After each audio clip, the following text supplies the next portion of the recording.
জামায়াত বাংলাদেশকে আফগানিস্তানে পরিণত করতে চায় বলে মন্তব্য করেছেন বিএনপির মহাসচিব ও ঠাকুরগাঁও ১ আসনের প্রার্থী মির্জা ফখরুল ইসলাম আলমগীর। সকালে ঠাকুরগাঁও সদরের ঢোলারহাটে নির্বাচনী পথসভায় এই মন্তব্য করেন তিনি। এ সময় জামায়াতের সমালোচনা করে তিনি আরও বলেন, এই দল নারীদের সামনে যেতে বাধা দিচ্ছে।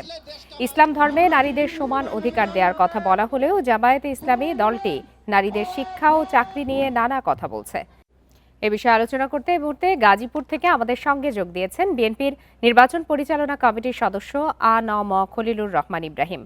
জনাব আ.ন.ম খলিলুর রহমান ইব্রাহিম, আপনাকে স্বাগত জানাচ্ছি ইন্ডিপেন্ডেন্ট টেলিভিশনে। আপনার কাছে একটু প্রথমেই জানতে চাই যে জামায়াতের সঙ্গে যুগপথ আন্দোলন করলেন, এখন তাদেরই জাতীয় শত্রু বানানো হচ্ছে আপনাদের পক্ষ থেকে। এটা কি শুধুই রাজনৈতিক কৌশল? এটা আমাদের পক্ষ থেকে বানানো হয় নাই।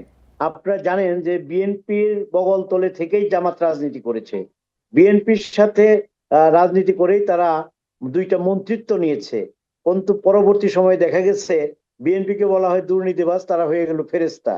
কারণ তারা যদি বিএনপির দুর্নীতি করে ওই সময় তাদের প্রতিবাদ করা উচিত ছিল, অথবা ওই সময় যদি তারা পদত্যাগ করতো তাহলে দেশে একটা ইতিহাস হয়ে থাকতো। আজকে ৫ তারিখের পরে, ৫ই আগস্টের পরে হঠাৎ তারা একা একা এবং গোপনে বড় হওয়ার একটা প্রবণতা নিয়ে বিএনপিকে দোষারোপ করে নানাভাবে তারা বিভিন্ন অশুভ ইঙ্গিত কিংবা বিভিন্ন অশ্লীল কথাবার্তা বলে বিএনপিকে জনগণের সামনে একটা মানে এই অপ্রস্তুতিকর অবস্থায় ফেলে দিয়েছে। আমরা যেটা মনে করি যে জামাত কিন্তু এখন দেখেন এই যে কথাটা আসছে তার হ্যাক, যে এইটা তার স্ট্যাটাস যেটা দিয়েছে এটা তিনি বলেছেন যে তার টুইটার হ্যাক করেছে। এই যেটা মিথ্যাচার, এই ধরনের মিথ্যাচার মানে জামাতের মুখ থেকে অন্তত রহমান ইব্রাহিম, একটু জানতে চাই যে আপনাদের যে একে অপরের প্রতি অভিযোগ বা দোষারোপ, এটিতে আসলে নির্বাচনের প্রচারণায় কতখানি কাজে দেয় এবং দেশকে এগিয়ে নিতেই বা কতখানি ভূমিকা রাখে এই ধরনের দোষারোপের রাজনীতি? তাদের নির্বাচনী প্রচারণায় আগানোর জন্য তথ্যটা নয়, আমি বললে কথাটা শেষ করলে আপনি বুঝতে পারবেন। এর আগে জো বাইডেনের টুইটার হ্যাক হয়েছিল, সেটা ফ্রি হইতে ২৪ ঘন্টা সময় লাগছে।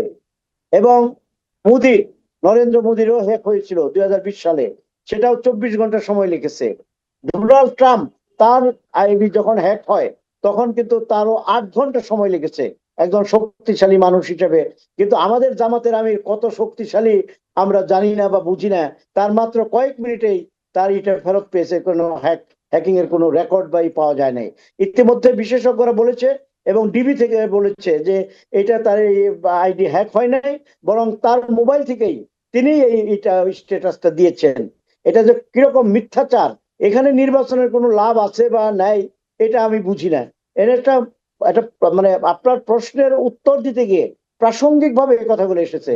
আমি জামাতকে ছোট করবার জন্য বা জামাতকে বিষোদ্গার করবার জন্য এই কথা আমার নয়। তবে আমরা যেটা মনে করি, বিশ্বাস করি, জামাত ইসলাম ইতিমধ্যেই ওই মানে কি মব বাহিনী, বট বাহিনী তৈরি করে দেশে যে আতঙ্ক সৃষ্টি করেছিল, তারা সেই পুরানো কথাই মনে করে দেয়। এক সময় তারা রক কেটে মানুষের রক একটু জানতে চাই যে জামায়াত তো আপনাদের বিরুদ্ধে চাঁদাবাজি, সন্ত্রাসের অভিযোগ করছে, এই অপবাদ ঘুচানোর কি কৌশল নিয়েছেন আপনারা? আপনাকে একটা জিনিস মনে রাখতে হবে, জামাত ইসলাম হইলো, তারা হইলো আপনার হাদিয়া খায়, কিয়ানত খায়, সদগা খায়, জাকাত খায়, তারপরে তারা এটাকে আমাদের উপর একটা ব্লেম গেম, যেটাকে বলে যে ব্লেম গেম হিসাবে চাঁদাবাজির কথা বলা হয়। আমি শতভাগ বলবো না যে চাঁদাবাজি কিছুটা হয় নাই, আংশিক হয়েছে। যা হয়েছে তার চেয়ে ১,০০,০০০ গুণ বেশি প্রচার করা হয়েছে, অপপ্রচার করা হয়েছে এবং বিএনপিকে এখানে ইন্টেনশনালি দোষারোপ করা হয়েছে। কারণ ওই যে তারা গোপনে একা একা বড় হয়ে মনে করে যে হয়তোবা এখনই সময় রাষ্ট্র ক্ষমতায় যাওয়ার, এই মানসিকতা থেকে তারা এই ধরনের করছে। ইদানিং দেখছেন যে জনাব তারিকুর রহমান না বলে এই কবিকুর রহমান তারেক রহমানের মতো বাস ব্যবহার করছে। তারেক রহমান বড় চেয়ারে বসে না, উনিও মঞ্চে যা বলে চেয়ার ছড়াও। কিন্তু আমি তো বলতে চাই, আরে বাবারা, তোমরা যদি বিএনপির সাথে থাকতা তাহলে তারেক রহমান সাহেবের রহমান ইব্রাহিম, আপনাকে অনেক ধন্যবাদ আমাদেরকে সময় দেওয়ার জন্য।